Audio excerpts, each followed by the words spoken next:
his life. One was really a swinging delight. On a spree every night, but she sure didn't fight when he kissed her. 3 blondes in his life. For a gasser with class, one was bright. Though she took him apart from the start, he just could not resist her. There were more you have guessed, for his passion for blondes was obsession. And he'd go into gear every time one came near, wrong or right. 3 blondes in his life. One was cool and real kind, like a friend. She was honest except for the secret she kept to the end. For the blonde in his life, who became his dear wife, and died to please him, was the real gold brunette, and she may love him yet. Poor fool.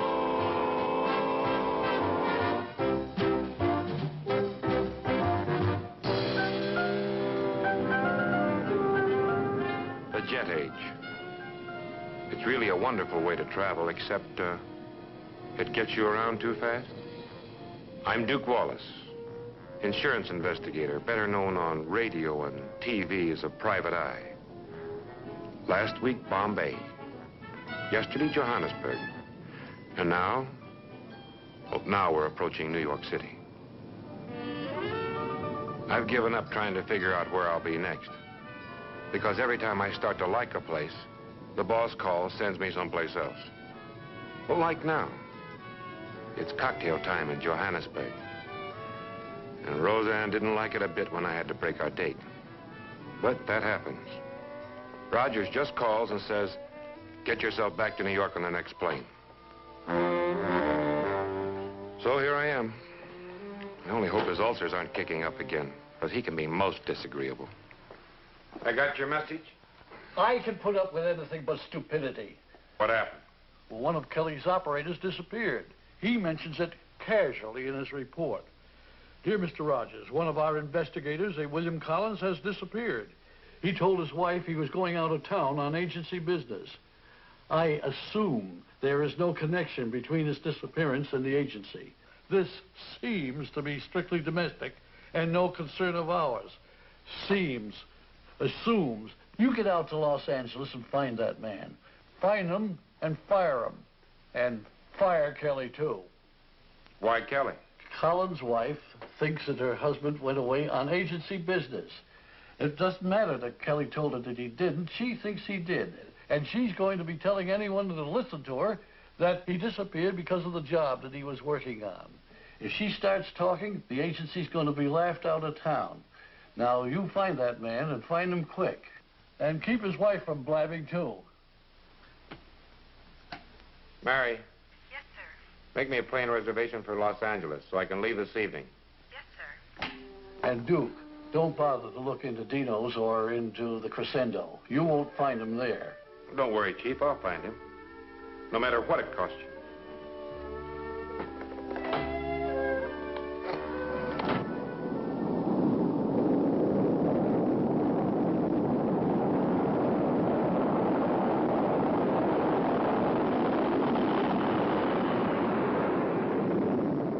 The least Rogers could have done was given me one night in New York.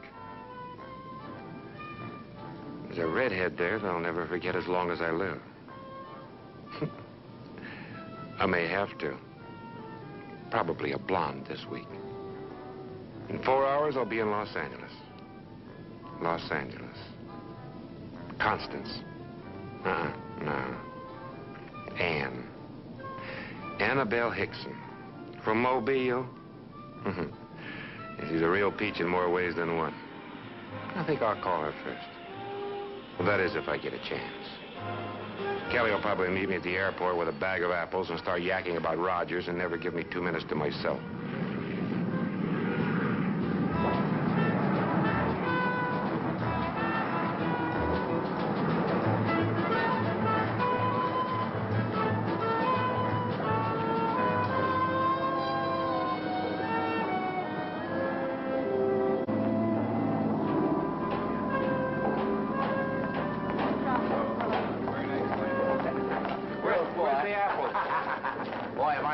see you. What a stinking mess.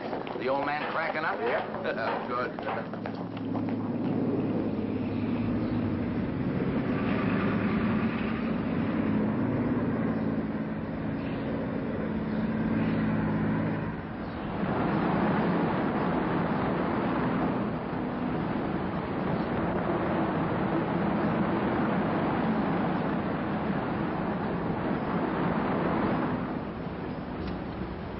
Wednesday the 10th, Collins didn't report for work. Saturday the 13th, his wife called the office and asked me where her husband was. She said that Tuesday night, I think the 9th, he packed a suitcase at 8 o'clock, said he was being sent out of town by the agency for an assignment. Said he'd probably be back on Friday. Kissed her goodbye and left. I told her that the agency didn't send her husband out of town for an assignment. And matter of fact, his last assignment was on Friday the 5th. She said, well, where do you suppose he went? I said, I haven't got the slightest idea.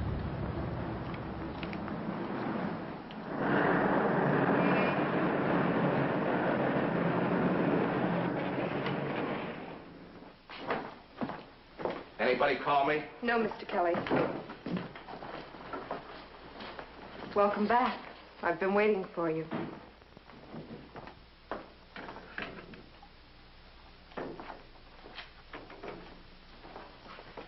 No cream or sugar. As usual? As usual. Thanks.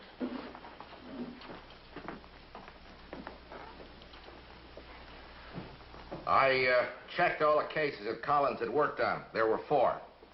His first job for us was strong arm. He was a bodyguard for a witness in a fraud case. Case number 2, a jewel case. Lost, strayed, or stolen. Collins made an investigation, discovered no evidence of anything. We kept the case open on our books, but the insurance company paid off anyway. Number 3, a routine double indemnity auto accident. Collins' check concurred with that of the police, who were satisfied it was just what it looked like.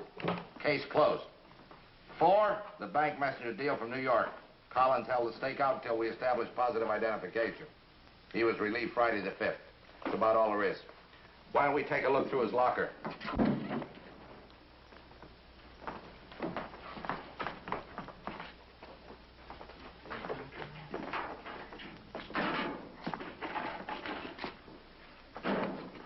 Now, Monday and Tuesday, he spent here waiting in a bullpen.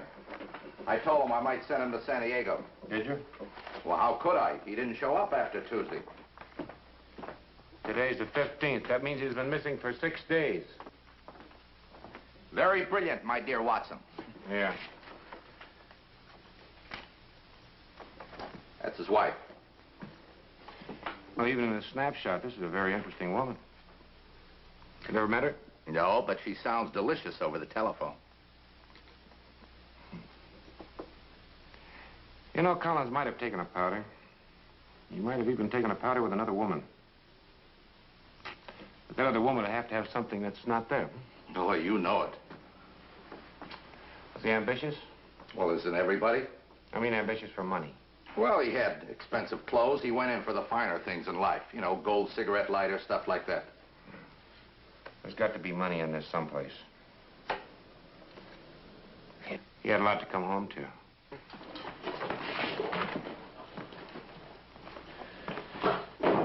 You know, Rogers is really blowing his top.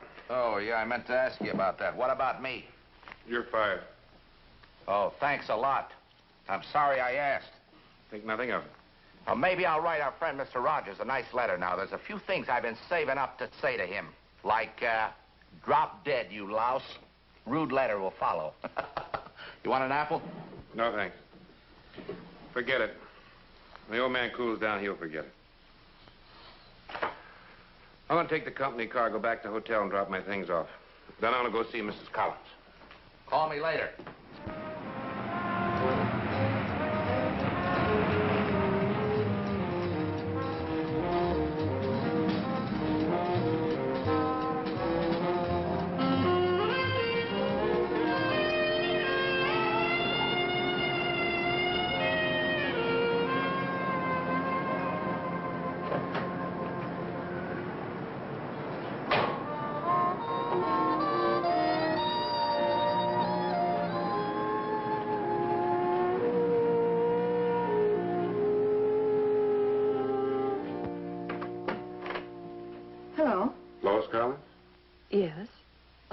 I'd like to talk to you about your husband. Come on in. Was he back yet? No, he isn't. Won't you sit down? Thank you. Would you care for a drink? Bourbon. Bourbon and water, if you have it. Mm-hmm.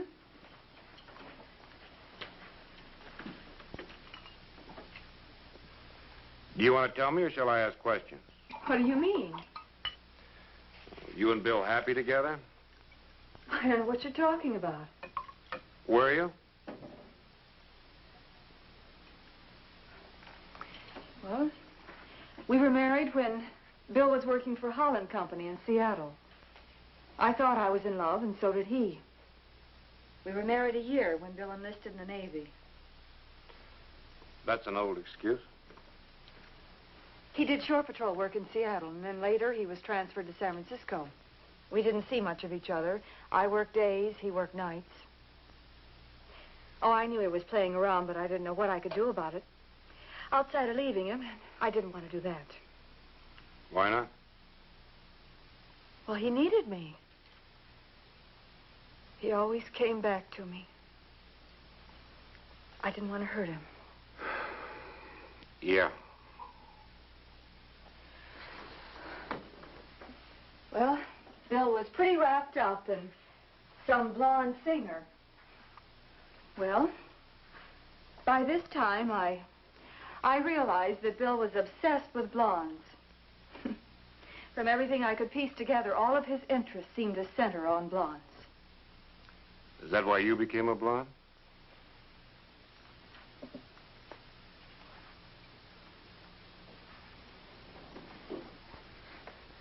You can't blame a girl for trying. Well, anyway, it didn't do much good. We talked about divorce, and I made up my mind to file. But I just didn't get around to it. When I finally decided, he'd already broken with a singer. He quit his job, and we moved down here. He was always restless. He was always talking about moving someplace else. For a while, he worked for a small agency, and then he got unsteady with your company. Just about that time, I realized he was involved with another woman. How'd you know? Oh, I could tell the minute it started. He said it was his work that kept him out late. I knew better. Well, I finally made up my mind to file. But I don't know, I just didn't get around to it. Now I will. Do you want another drink? Yes, please.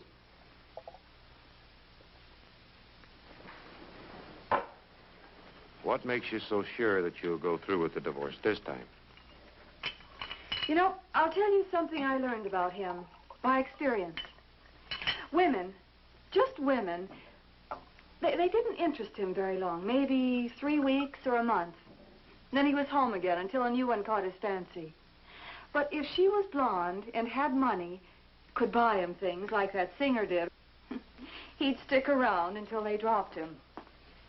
But when this one drops him, he's not going to crawl back to little Lois. I've had it. Took you a long time to make up your mind. Yeah, I guess it did. I did everything I could to hold on to him. I even became a blonde. Didn't work. Maybe it's all for the best.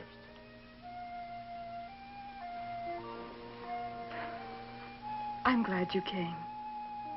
You're so understanding.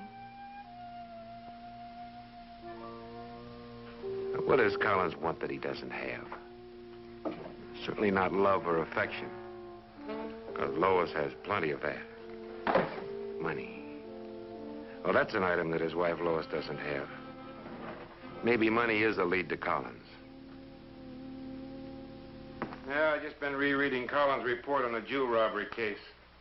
It reads like fish smell. Listen to this. No, wait a minute. Betty, come in here. Oh, put the coffee down. I want you to sit here. You're Mrs. Carr. Kelly, sit here. Mr. Carr. Reconstruction. Now, they stopped at the Sportsman for a nightcap about 1 in the morning, parked in the empty lot next to the bar, didn't lock the car, no attendant in the lot. They had one drink at the place and then started home. The spot was about 3 miles from their house. As they were driving, Mr. Carr noticed that the rear vision mirror had been taken from the car. About a half a mile from the bar, they turned into a side street. A man in the back seat stuck an automatic against Mr. Carr's neck and told both of them not to turn around and to drive slowly. Now, he told Mrs. Carr to take the diamond pendant off that she was wearing. It was insured for $25,000. She removed it and handed it to the man. Now, he told Mr. Carr to stop. He opened the door, got out, told him to drive fast, not to look around or not to turn back, or he'd let lead fly. Mr. Carr drove home as quickly as possible, phoned the police who alerted patrol cars, but they didn't pick up the robber. Now, that's Mrs. Carr's story, and it's corroborated by her husband. And it's as phony as Hollywood snow. Any good detective would have laughed at it unless he had a reason not to. She told the story both times, and both times it was straightforward. Yes. And both times she said that the man had stuck an automatic in the back of her husband's neck. If she told the story in her own words, it's reasonable to assume that she would have said that the man stuck a gun in the back of her husband's neck. The word automatic was someone else's word. Someone that wanted an automatic in the car that night because he probably owned a .32 special revolver. So, I'm going to go visit Mrs. Carr.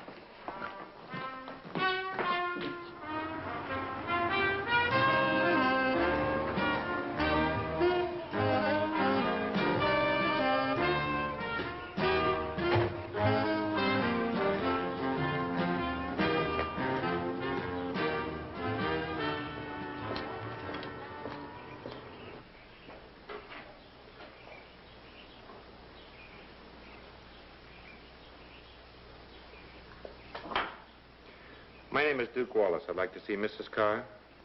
Mr. Wallace to see you, Mrs. Carr. Show him in. Won't you come in?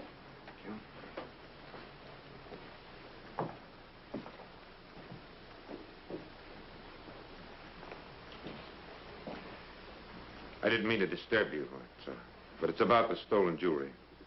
Stolen jewelry? You did have some jewelry stolen. Sit down, please. Thank you.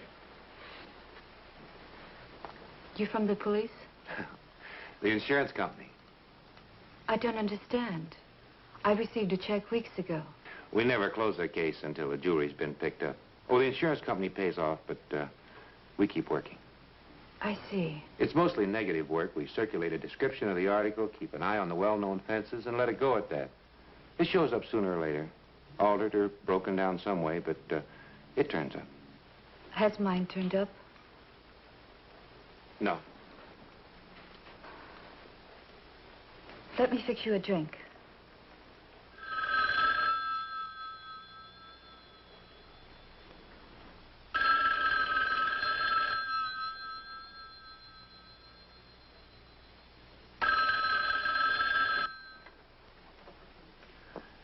Oh. Duke? Yeah. Kelly, they found Collins. Tell him his wife's divorcing him.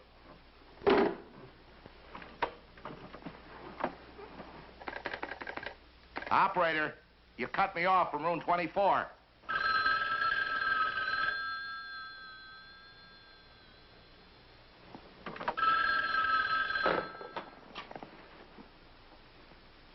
It's too late. He's dead. Oh, talk to me, boy. Where'd they find him? The San Bernardino Mountains, about 50 miles from here. I'm going to run over there. You want to come along? Yeah, I'll pick me up in 20 minutes. Good.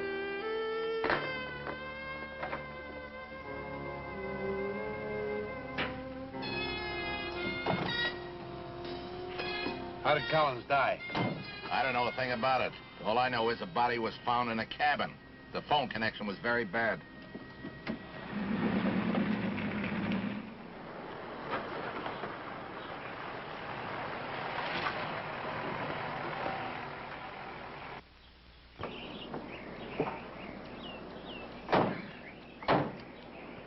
You Mr. Kelly? Hi, Sheriff. This is Duke Wallace from our eastern office. Mr. Wallace? Sheriff? You better ride with me. We're still working on the road. It's dangerous.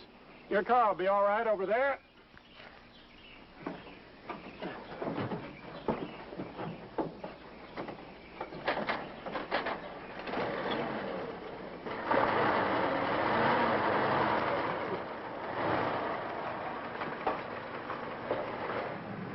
The place where we found the body is the Bailey place.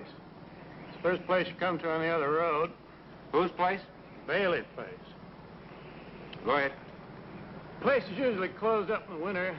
I ain't never gonna make a real summer place out of it, neither. The lake's too cold. You can't do that here. There's fire restriction. What? Fire restriction. Who found the body? I'm getting to the body. Joe Randall found it. He gets paid to keep an eye on the places over here. Comes over once a week.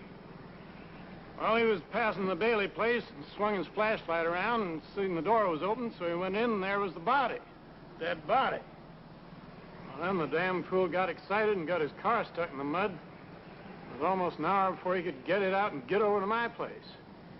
I come over, and what with one thing and another, it's after 2 o'clock in the morning before I can get talking to you people. Seems like everything happened. Elsie down at the phone place couldn't get through to Los Angeles for 2 hours. There was some kind of trouble. You sweet on Elsie? Well, she's not my type exactly.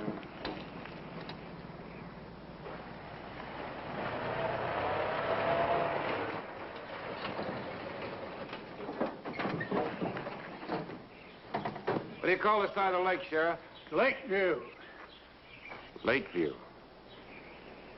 So didn't Collins spend a week at Lakeview with a fraud case witness named Bailey? Yeah. First thing we get back to the office, let's check the file on that case. Getting anything? Yeah, one clear print on the inside, but just smears on the outside. This table clean? Yeah, I checked all that.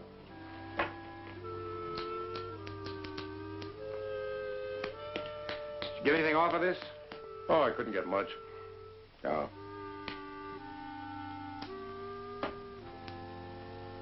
What about the matches? Just smears.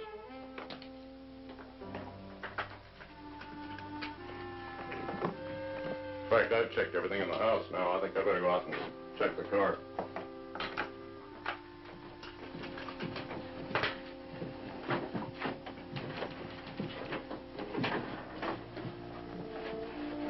Canned meat, canned vegetables, eggs, quart of milk, head of lettuce, bunch of onions, bread, a roast.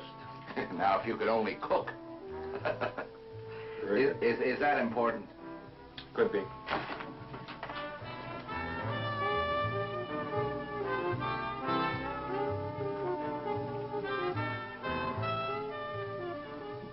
Plenty of Collins' effects around, but no sign of anyone else. But a woman's got to figure in this somehow. The lighter, matches, and the groceries. They all point to it.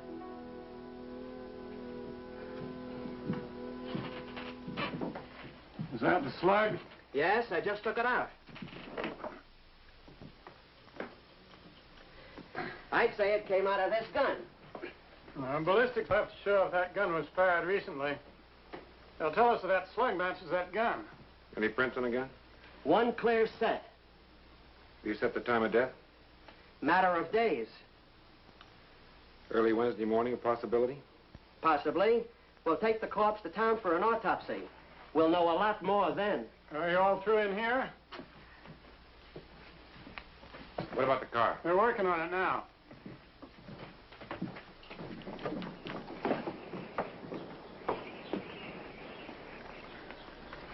Any luck? Yeah, prints as clear as a bell. Plenty of smears. Must be Collins. Yeah, we've covered everything here. Let's get back to town. Gentlemen are ready to take you back to your car.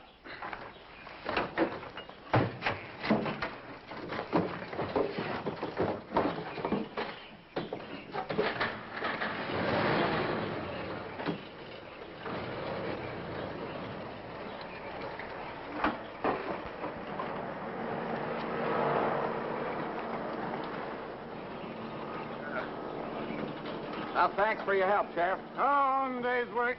A little bit of this country air do you city boys a lot of good. You're right.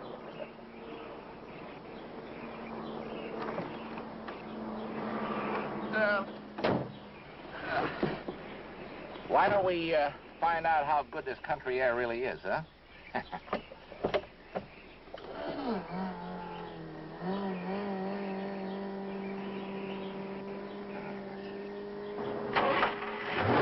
Nice.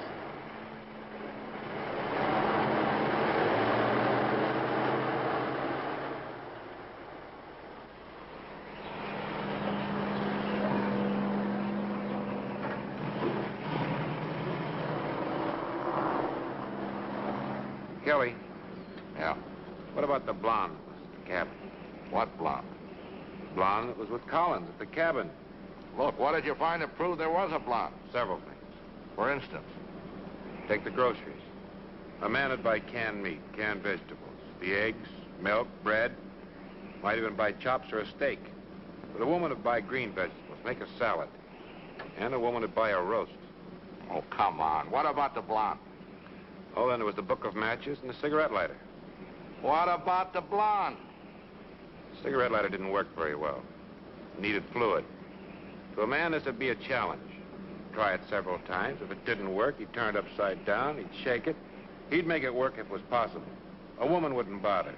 She'd try it a couple of times. If it didn't work, she'd use the matches. And there were several used matches in the ashtray. Now, the book of matches smelled like they'd been in a woman's purse. The scent of a light perfume, usually worn by blondes.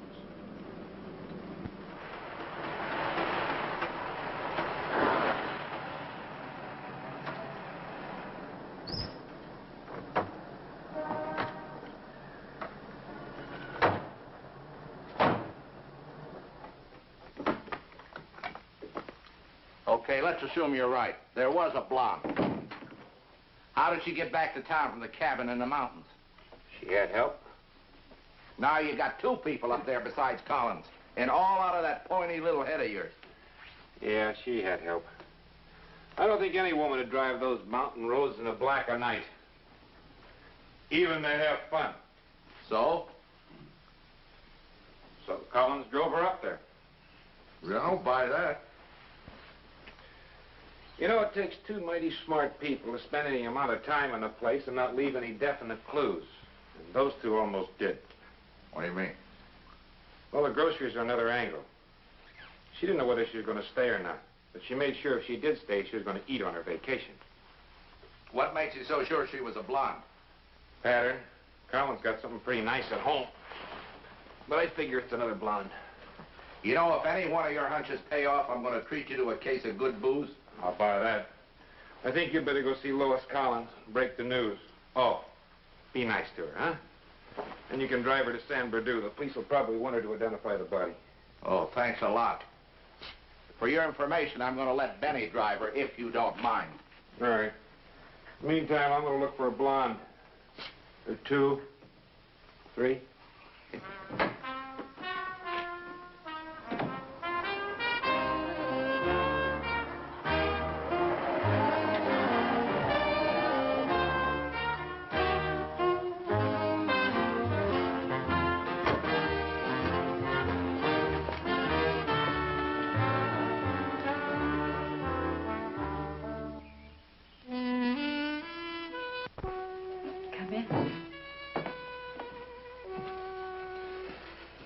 Bill Collins was murdered. Murdered? Oh, no. Honey, you should have asked who's Bill Collins. But I know. The detective. The one from the insurance company. Of course I know. Well, according to our report, you only saw him twice. And neither time for any longer than I've been here. And that was several days ago. If I left now and tomorrow morning somebody told you that Duke Wallace had been murdered, you'd ask, who's Duke Wallace? I remember Mr. Collins. Well, I'll buy that. But not from the two times that he talked over the case with you. Maybe other times when the two of you were alone together. I don't like that implication, Mr. Wallace. I don't either. But I've got a very strong feeling about you. And I don't think that Collins just walked up to you on the street and out of a hot brain flash said, Sweetie, you've got a jewel. Let's rig a robbery. You'll get part of the take, and the insurance company will give you a new jewel. No, I think the two of you are real palsy I together. think that I don't have to stand here and listen to your ravings, Mr. Wallace. You don't have to listen to anything. But I'll tell you what we are going to do. We're going to dig. And we're going to find out when, where, and just how well you knew Bill Collins. And we're going to find out where he might have been the night of the robbery. And then we're going to find out how much you needed the money. Or maybe how much your husband needed the money, because he may have been on the game, too. And then we're going to find out if Bill Collins got nasty and you had to pay him off to shut him up. And then we're going to see if you were at Lakeview. And if you were, we're going to hang a murder rap on you. No, sweetheart, you don't have to listen to a word I say. I just want to know what you're going to order for your last meal. You really don't have anything. Even if you find that I knew Bill Collins before, it wouldn't prove a thing. He was murdered, Mrs. Carr. Martha, can I call you Duke? Sure. But Bill was murdered. I'm sorry. I liked him. But I don't know anything about any murders or jewel robberies. Where were you Tuesday night, the 9th? Well, it's kind of a silly question for a girl who doesn't keep a diary. Maybe you should. Try to remember. A week ago tonight. Oh. That's the night I took my husband to the airport. Trying to remember what I did. What time are you most interested in?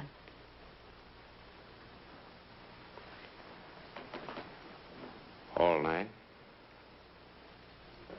Well, I took my husband to the airport. He left at 7. Then I had dinner. And then I came home. I didn't go out again. Servants can verify it. I'm afraid not. We have just the maid and the cook, and both of them sleep out.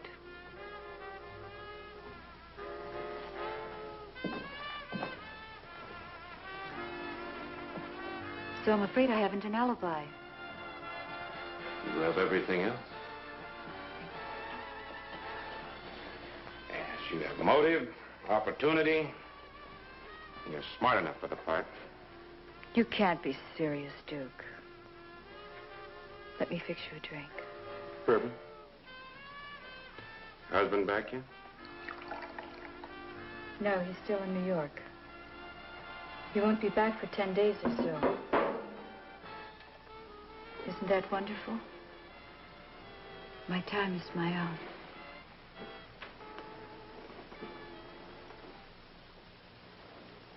Now, this Bailey who owned the cabin has been in Chicago for a month. He made quite a statement, too. And it all boils down simply to the fact that Collins knew that the key to the Lakeview house was hidden in a flower pot on the front stoop. Hey, boy. Down, boy. Pay attention. Now, it was a very simple thing to find out that Bailey was going to spend an extra month in Chicago. All I had to do was call his office. Collins could have very well done the same thing. All right. We know where he got the key to get in. We knew how he knew it was safe to be there. Now, Martha, I want you to get everything on her you can. Put some in on it. You going to put her on the spot? If she's guilty, I want her. Mr. Kelly, Yeah. vitamin pills are here. Bring him in. You know, if one of Collins' reports stink, they all stink. So I'm going to read you the Fortner accident report. Oh, please, not again. I've heard it too many times. I got a better idea. Let the doll read it. We'll both listen to it. Go ahead, honey. On the 24th, the Fortners spent the evening at the Club Casa. They were known there. They came out of the club about 1 in the morning, and the attendant brought their car. Miss Fortner started to get into the driver's seat, saying that Fortner was too drunk to drive. He objected. She insisted, and finally, failing to get her way, went back into the club and phoned for a taxi. Fortner drove off alone. Mrs. Fortner had kept the cab waiting while she had 2 or 3 drinks with some friends. The friends turned out to be 2 men she'd never met before. She was in the cabin on her way home about 15 minutes after Fortner had gone. Hold it, honey. Hey, boy, you know you could be arrested for what you're thinking? Go ahead, dear. The police reported that one of their patrol cars had passed Fortner, and the men had recognized the car. The police said there was nothing erratic about Fortner's driving when they saw him. Fortner had apparently driven without incident right to the street that bordered his home, but there, instead of making the turn off into his driveway, he plunged through the guardrail at the end of the street and over the palisade, a drop of 65 feet. He was dead when they removed him from the car. At the time of the accident, Fortner was 62 and Mrs. Fortner 30. Mr. Fortner's estate was about $500,000, not including the $200,000 from us for the accident. That'll do, dear. You can take the rest of the night off. Good night. Good night.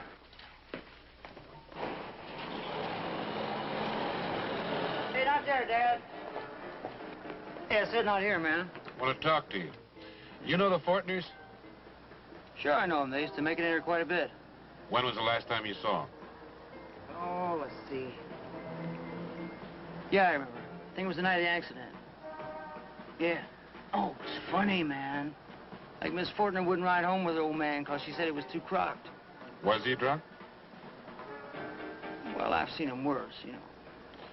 She ever refused to ride home with him before? No. Ever? Look, man, like, I only know about the times I saw him, you dig? But she never pulled that jazz before that I know about. When the other detective talked to you, did he ask you about this? Which detective, man? The private eye. Yeah, he asked about it. Just like you're doing now. And he asked me if I was sure. And I told him just what I told you. Thanks. I'm here, thanks. You ever watch television? Yeah, like it's a club, man. It's a club.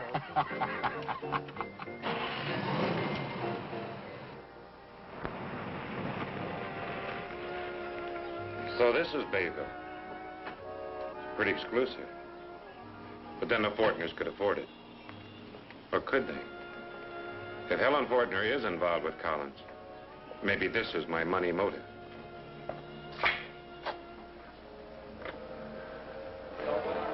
Good afternoon. Good afternoon, sir.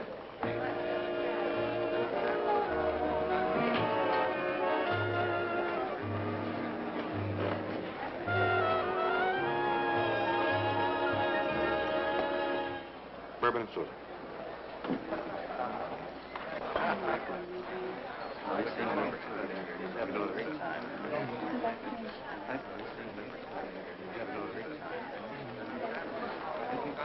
You Helen Fortner?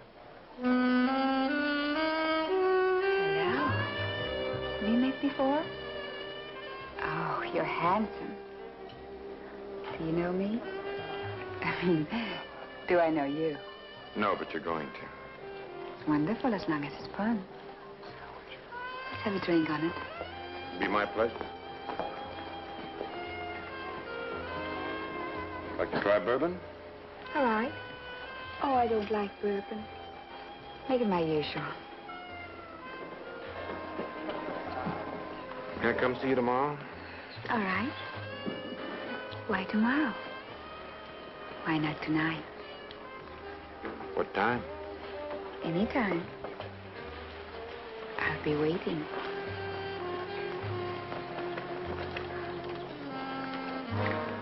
It takes an olive and a twist of lemon to make a good martini. But it'll only take one good clue to put me on the trail of Collins' murderer.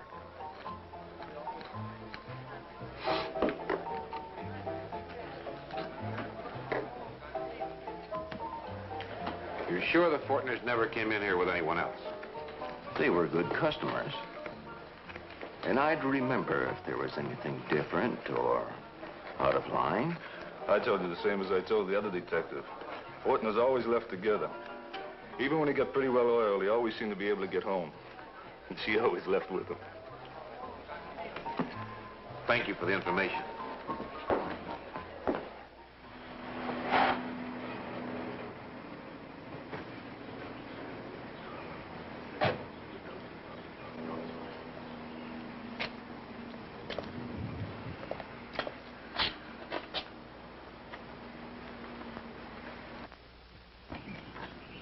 Mrs. Fortner is expected.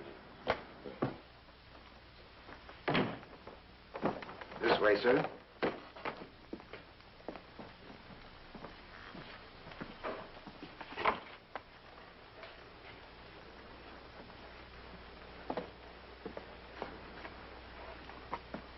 Fortner was expecting me. Sit down. Helen, you remember Bill Collins? Oh, yes. That nice man I met after the accident. A detective of some sort. He was so sympathetic. He's been murdered. Oh, what a shame. Remember me, Duke Wallace, Insurance Investigations? I'd like to talk to you about the accident that killed your husband. I wanted to drive and he wouldn't let me.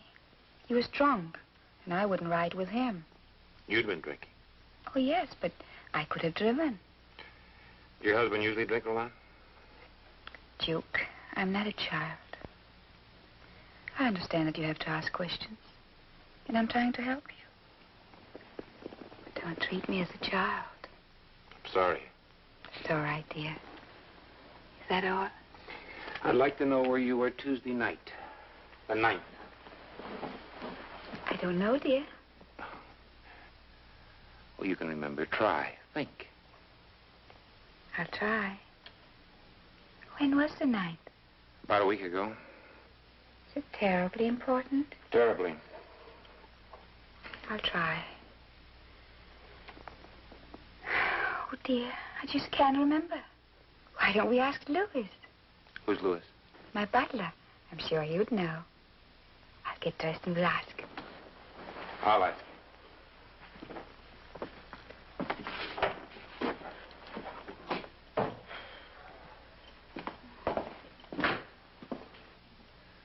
Louis?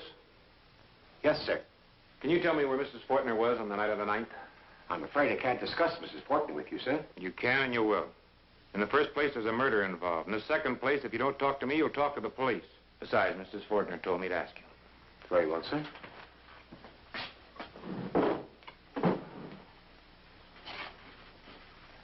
Mrs. Fortner dined at home that night. We served roast duck, sweet potatoes. She alone? Yes, sir. You're sure? Certain she dined alone. She complained that the duck was too greasy and that the French dressing was too tart. Would you care to check?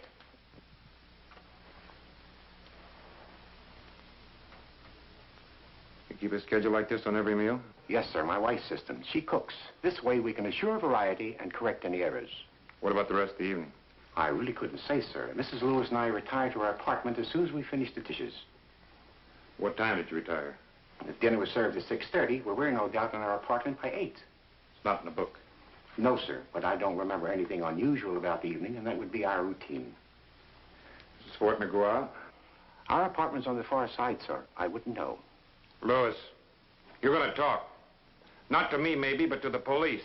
They may have to drag you all the way to San Bernardino, but you're going to talk. I assure you, sir, I have nothing to talk about. Mrs. Lewis and I retired about 8, unless there's a party and we are needed. We serve breakfast at 9 in the morning, and during our off periods, we are in complete ignorance of what happens here. Yes, well, on your on periods, do you often admit men to Mrs. Fortner's bedroom? I can remember of no other occasion, sir. Well, there you are, darling. Been looking for you. Did Louis tell you everything you wanted to know? Oh, that's too bad. Aren't you coming back for dinner? Oh, I have other appointments. Oh. You'll come back after your appointments, won't you? You will, won't you, dear?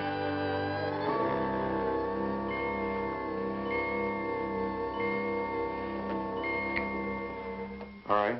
See you at 7.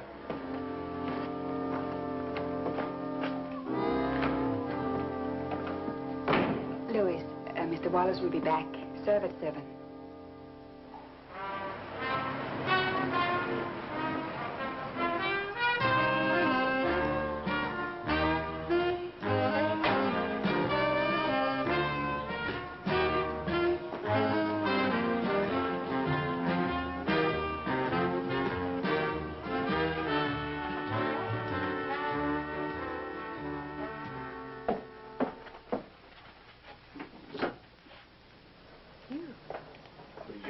Santa Claus? Did you come back for a drink? No, but it's a good idea. Tell me about singing in San Francisco and dating Bill Collins.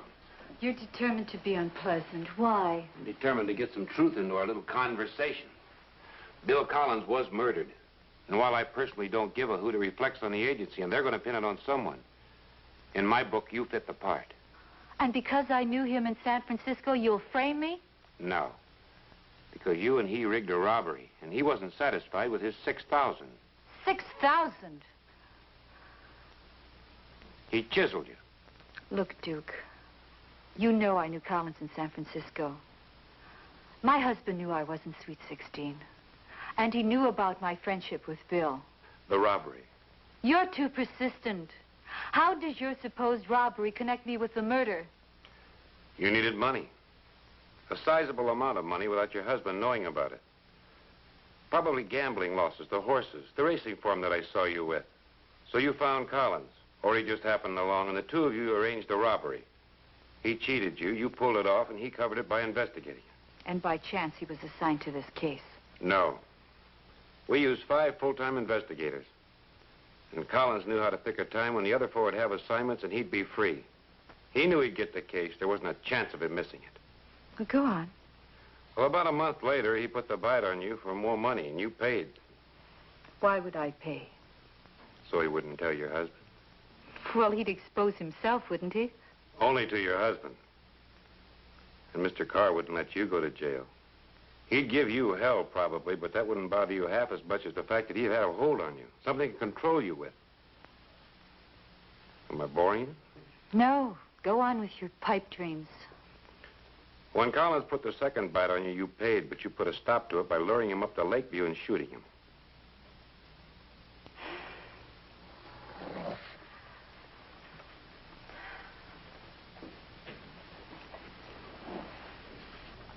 You don't believe I killed him?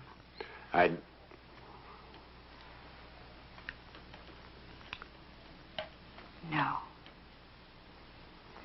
Where did I get the money? Somebody smart took Collins to Lakeview. You're smart. If I paid him, I must have had money. And if I had money, I didn't need the robbery I was paying him to keep quiet about. We'll keep digging.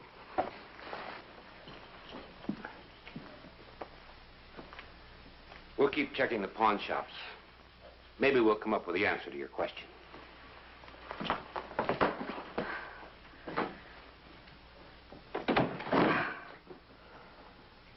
Thank you, Louis. That'll be all. Thank you, madam. Good night. Good night, sir.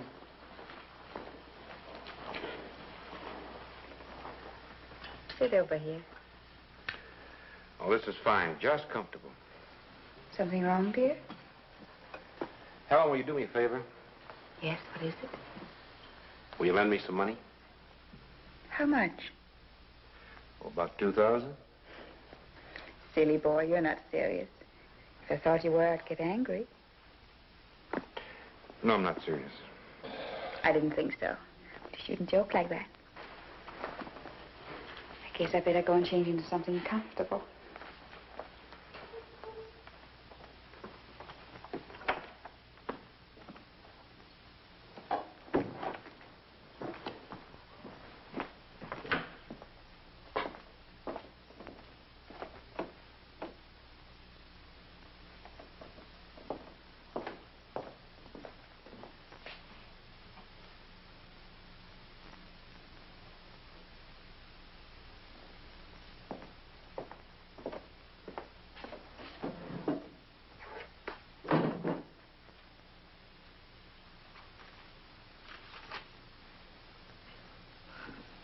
Potatoes not so hot. Dressing good. Milk for Madame and coffee for Wallace.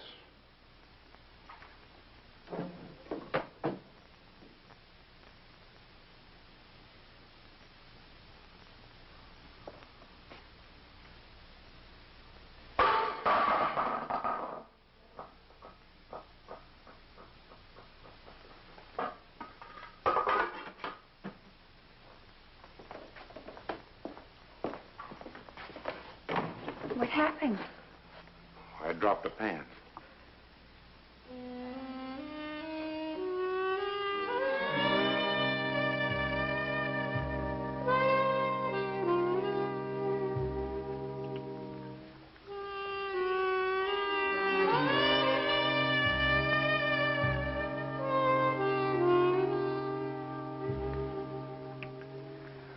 See you later.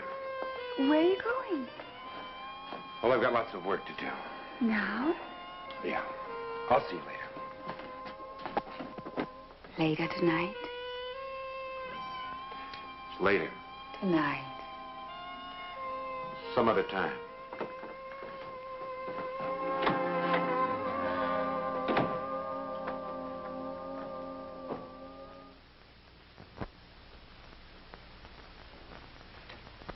What did you hear from the San Bernardino police? They liked the suicide angle. Did you think of it, Duke? For a minute. It sounds too easy. Prints?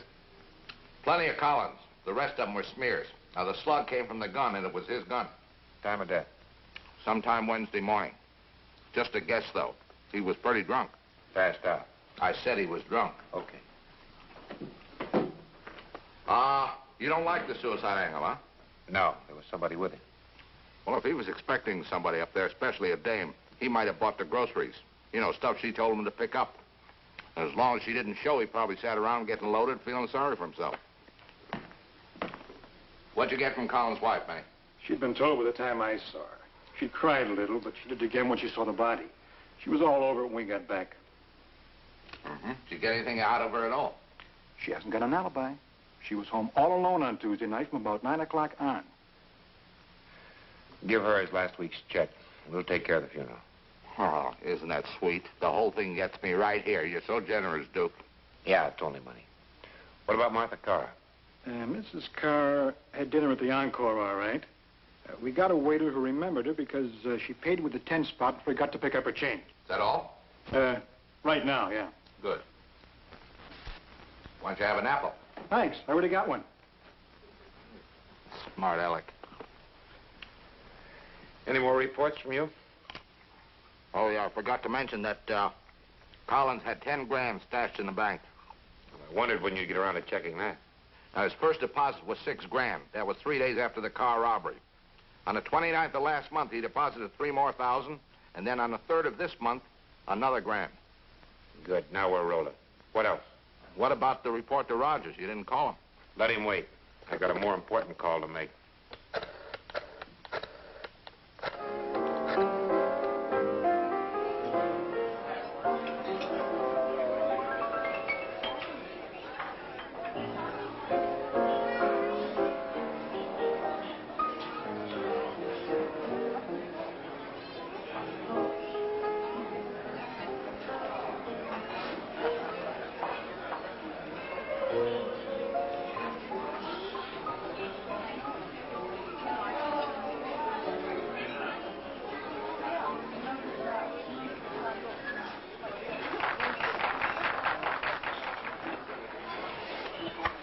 I think you're very brave.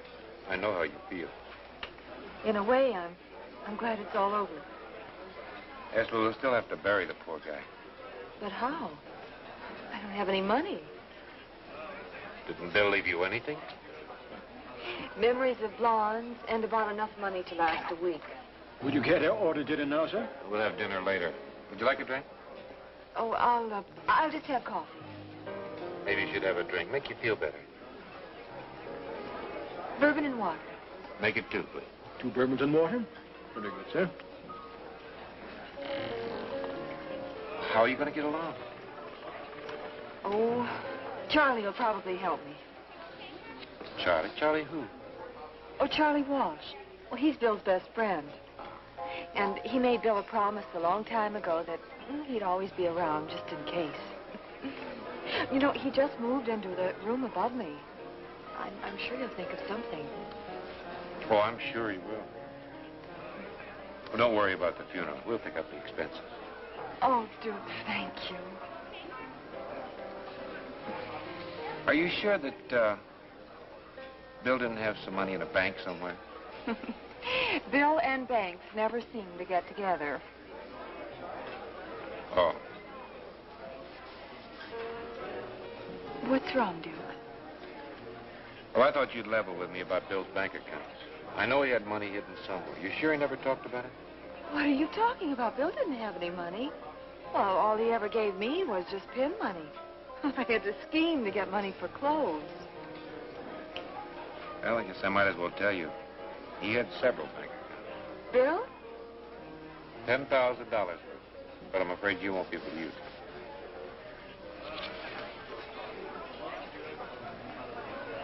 So what? Money isn't everything.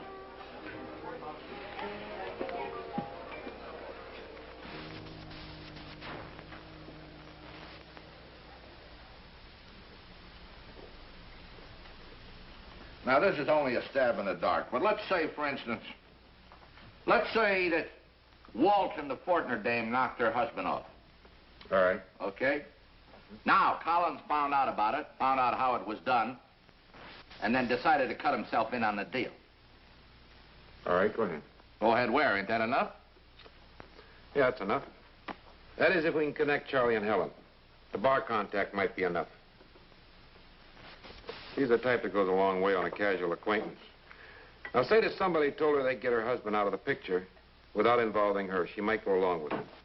I don't think she's got enough nerve to kill a man herself, but she might help. Charlie follows Fortner home. Fortner gets out of the car, goes into the house. Charlie saps him, dumps him into the car, heads it for the cliff. Forget it. What's the matter? You didn't see the medical report. Fortner didn't get sapped. He had no head injuries at all. Had a broken arm. You're a big help. You make it real tough. You got an idea how it happened? No, that's one of the weak spots. Yes, well, there's another weak spot, too. Only one thing bothers me, that mountain trip. Well, Collins could have told either one of the blondes about the cabin. Yes, and for Martha, the timing would have been absolutely perfect. Her husband was going out of town.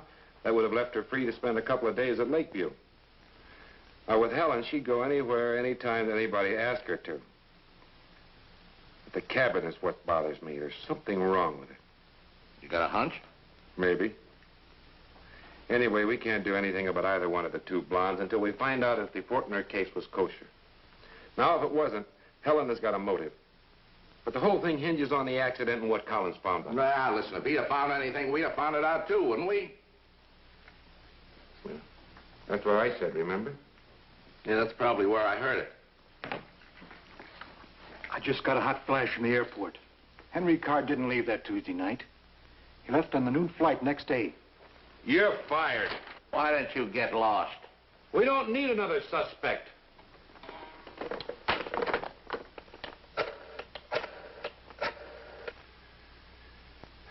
Hello, Martha. Duke Wallace. The night you took your husband to the airport, did you see him get on the plane? Well, I did what I always do. I left him at the airport. The plane was leaving in 10 minutes or so, so I didn't park. Why do you ask? Routine? He got back this morning. You can see him at his office. Talk to you later.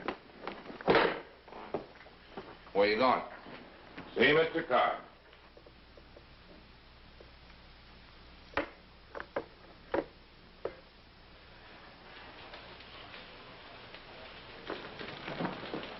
Yes?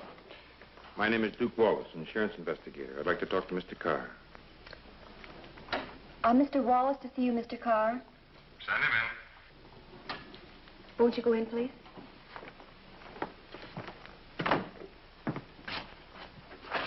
Mr. Carr? Yes. Won't you sit down? Did you know that Bill Collins was murdered? Yes, I do. I don't see what possible connection I could have with the murder, Mr. Wallace. Well, the possible connection is the fact that you didn't leave for New York on the plane when your wife took you to the airport. Well, That night, a man was murdered. And the man that was murdered knew your wife. What are you trying to get at? Well, the thing that I'm trying to get at is the fact that your wife knew the man that was murdered. As a matter of fact, she knew him before she married you. They were very friendly in San Francisco when she was singing up there. Well, I knew she had friends up there, of course, but I didn't know any of them. I don't even remember her saying that she'd known Collins before. Where were you the night that you were supposed to be on the plane to New York? That's none of your business. Well, it is my business. You didn't leave on the plane for New York the night that your wife took you to the airport. Maybe you found out that she was going to take a little trip with an old friend. And maybe you followed her.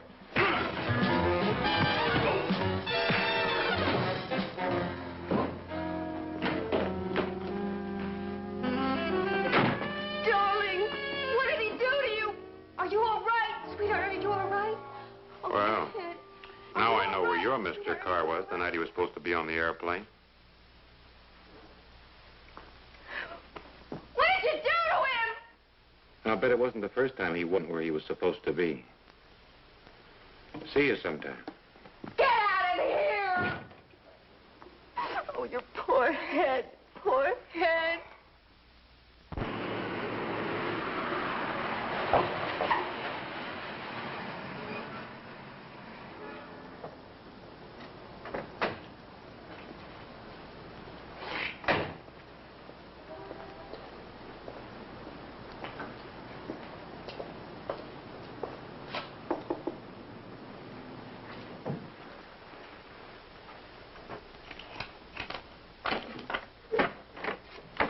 Lois, I've got to ask you some questions.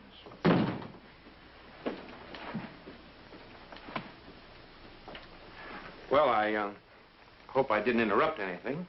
Who's this? He's from Bill's investigating agency. Who's that? Charlie. Charlie Walsh. Live here? I got a room upstairs. Cozy. You trying to make something out of it? Charlie, please. Lois, when was the last time you saw your husband? Tuesday night. He left here at 8:30. Why? He said he had to go. No, I mean, why do you answer every time I ask her a question? I was here when Bill left. That's why. Ah.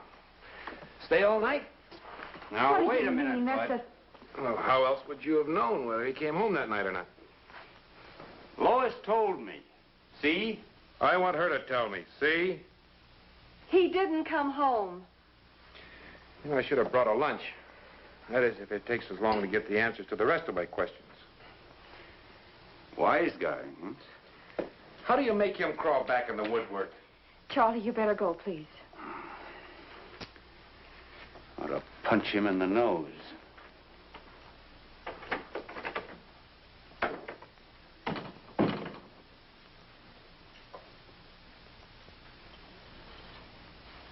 You know, you should be a lot nicer to him. Why? Because he could make a very bad enemy. Know anyone who wouldn't?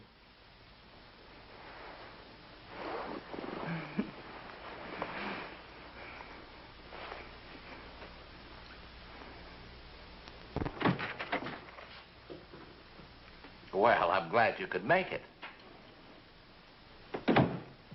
I damn near didn't. What's now? Nothing. Just this. The report on Lois Collins you asked me for. I found out that Lois Collins is playing house with Charlie the bartender. That I know. Here's a list of the bars where Charlie's been tending bar.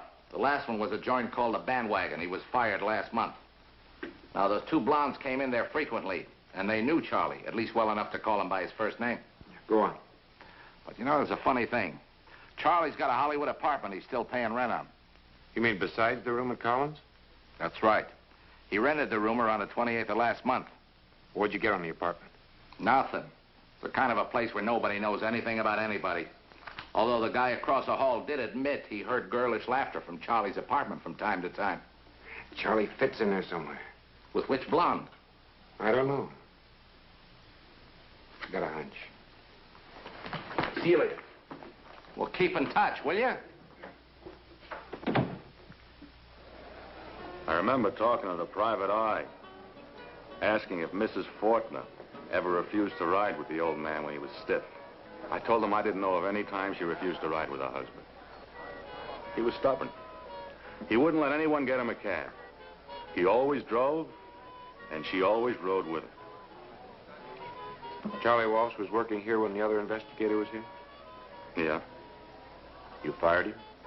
Look, I ain't making any charges against Charlie. He was popular with the dames, but I let him go. I make just as much dough. There's a lot less liquor going now. I still don't say he stole from me. I just got rid of him. He didn't seem to mind. Nah. Nothing ever really wrong with Fortner, except he didn't seem to pay enough attention to the missus. He'd get riled now and then and put in a few extra rounds with some strangers, but she always left with him. I used to have a drink with her myself once in a while. A nice lady.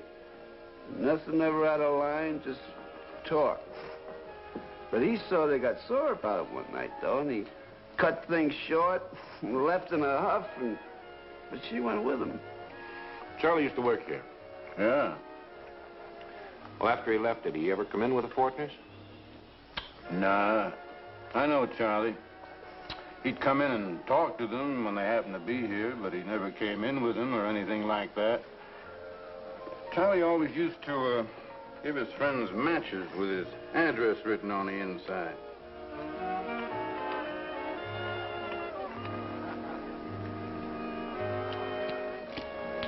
Thanks a lot. Yeah. It's been a big help. Thank you.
I want to talk to you. What about? Mrs. Fortner.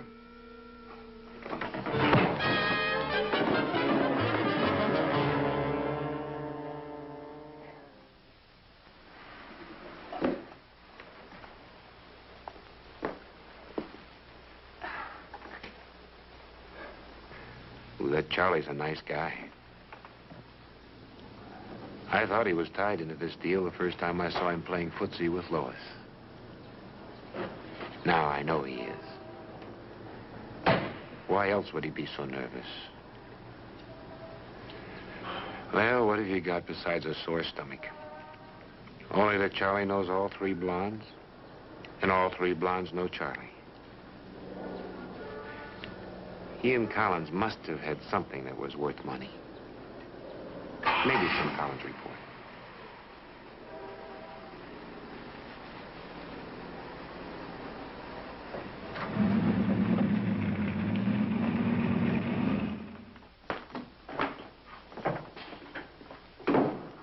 Did you find him?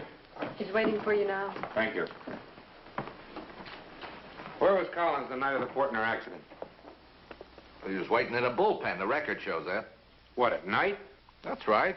Me, Ted Black, and Collins. Well, it begins to add up. Yes, Collins' report was fine, except for one omission. An omission a good detective wouldn't make. Helen Fortner had never refused to ride with her husband before. Even at times when he was drunker than the night of the accident. And that's the important point that is not in the report. And for a good reason. And then there's Charlie. Charlie figures all the way down the line in this somehow. Because he was around when Collins was checking. Where do we go from here? I'm going to see Mrs. Fortner again.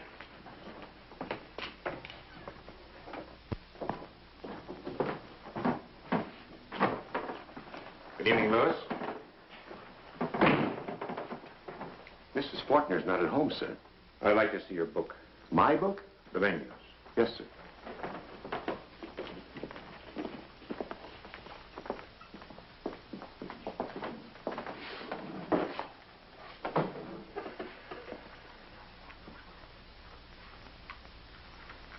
No coffee? Not for Mrs. Fortner. Mrs. Fortner doesn't drink coffee. No, I didn't think so. Did you hear me banging the pans around in here last night? No, sir. I'll wait for Mrs. Fortner.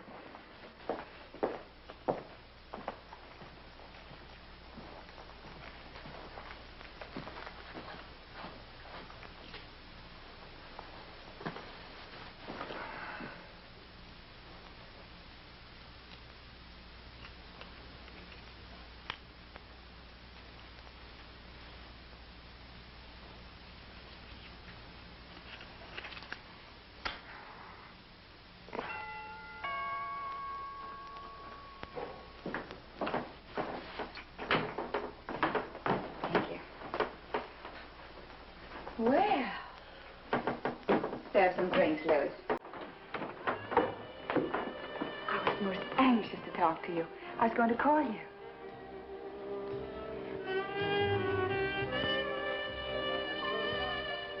You going to have dinner with me tonight, darling? No, I thought I'd take you out. Oh, in that case, Lois, no dinner. And I won't be needing you for the rest of the evening. I was so anxious to talk to you. What about?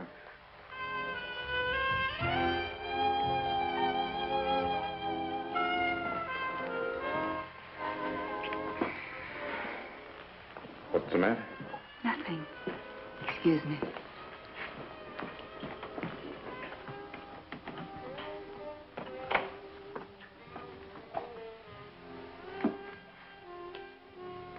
Helen, you're in danger. Don't be silly, darling. I enjoy danger. Better grow up. I'm talking about the police. They're bound to catch up with you sooner or later. I haven't done anything. You're not being very nice.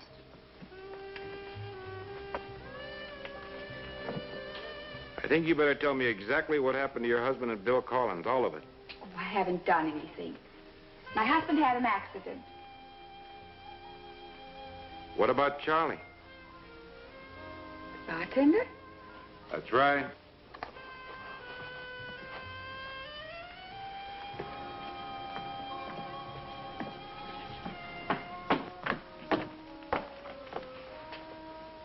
He was a nice boy, but I haven't seen him since he left that bar.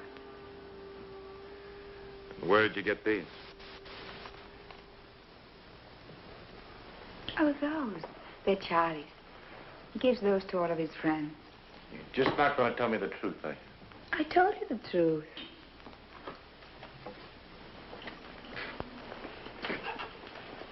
I wasn't very nice to you last night. I thought you were. No. You wanted some money, and I didn't give it to you.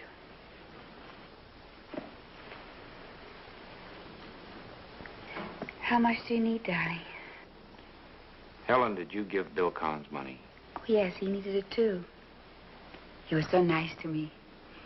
He asked me to go away with him for the weekend in a cabin. Did you go? No, Charlie wouldn't let me. Let's forget it.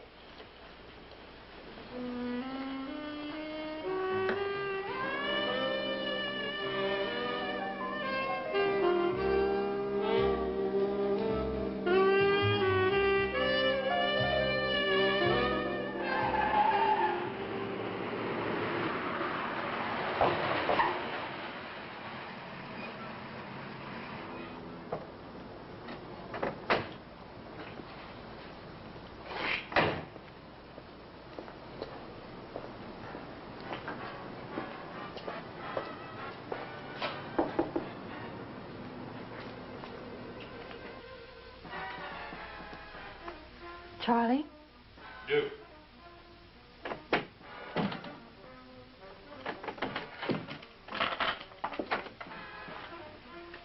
You expecting Charlie? No, of course not. But I don't know anyone else who'd be coming here at this hour. Detectives are checking on me. Routine. Well, I don't like it. Charlie says they're not police. He says they're private detectives like you are. Charlie's smart. What are you doing up so late? I couldn't sleep. I was lonesome. You are expecting Charlie? I told you I wasn't. Is he in? I don't know. I didn't see his car out front. Where does he live? Upstairs, room 16. Don't go.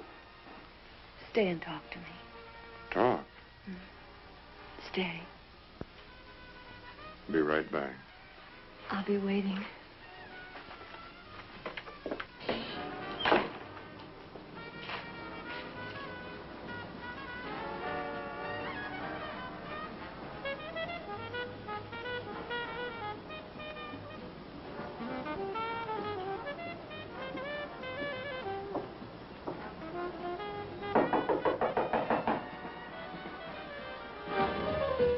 Yes? Open the door. Who is it? Duke Wallace, I want to talk to you. Hello, peeper.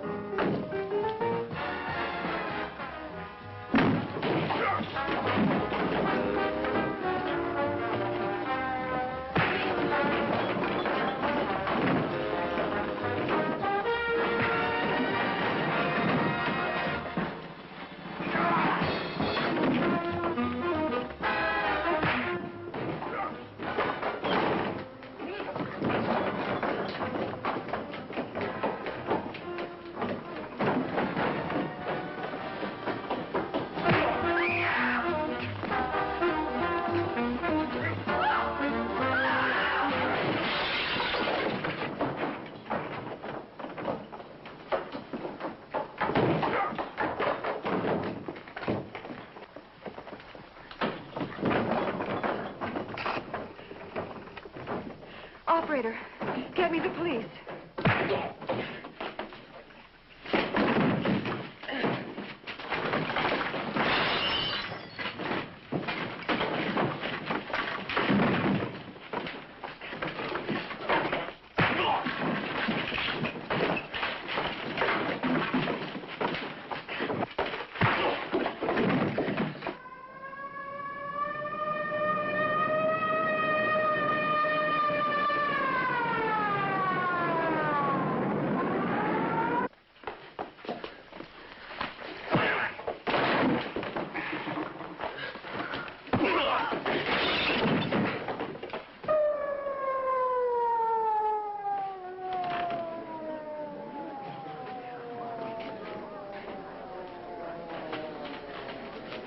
All right, folks, let's through here. Come on, stand back. Let us through.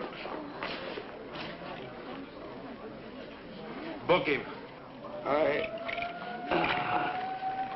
I want a doctor. Who are you? Duke Wallace, International Insurance Investigator. Book him. What's the charge? Suspicion of murder. Any accomplices? I'll come down and prefer charges.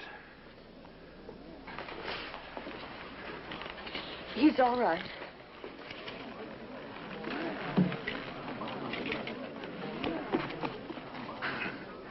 You got a Band-Aid? In my apartment. Let's go get it.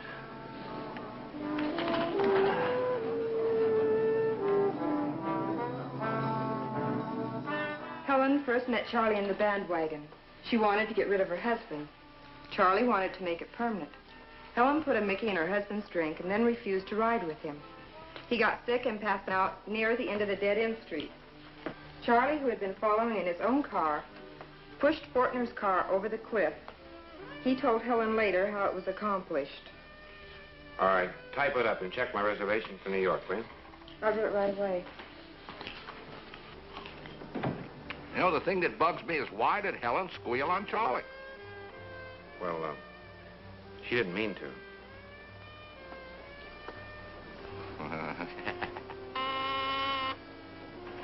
There's a Mrs. Adams here to see Mr. Wallace. Just send her in. Got company. Sit, Adam. Sit prettily. Sit, Adam. Duke Wallace, Ma'am? I need your help. My husband disappeared several days ago. You were recommended to me very highly by Helen Fortner. Where'd you say you live? I'll take you.